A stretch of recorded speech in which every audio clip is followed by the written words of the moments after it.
So there has been a recent possible leak that Resident Evil 7 Biohazard will be coming to PSVR2. This would be another big drop for the PlayStation VR2. Before we dive in, if you were a subscriber, you may be wondering, why did Bryce upload a video after a year and a half? Well, I've been wanting to get back into it for some time now. Videos won't be often due to my busy schedule, but they will be coming, and in turn, hopefully, that will allow for some better quality content. With that being said, thank you for coming back, and if you're new, consider subscribing. So, about that potential leak. I saw this on Reddit posted by RizK077. The Reddit user posted a link to an Australian retailer's website showcasing this image.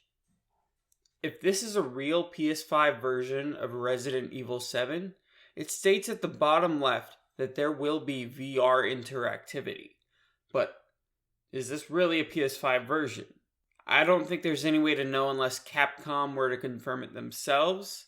This very well could be a PS4 version that someone edited the PS5 logo onto.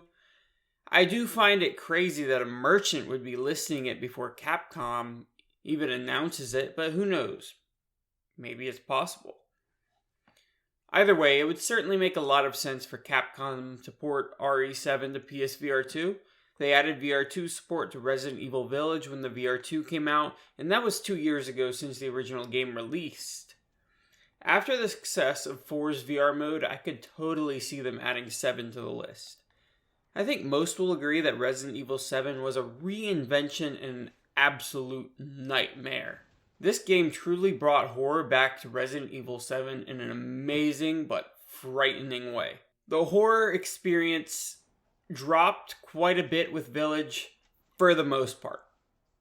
House Benevento not included in that. That was a nightmare as well.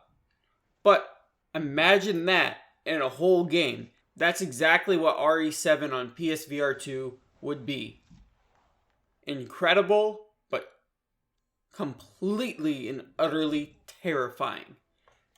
Resident Evil 4 and Resident Evil Village don't even come close to 7 in the horror aspect of the game, which is why it would fit so well on the PlayStation VR2.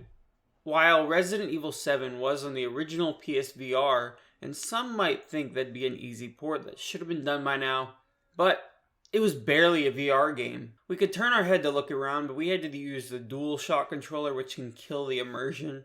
I never even finished the game on the PlayStation VR. I don't know, it was just too janky for me.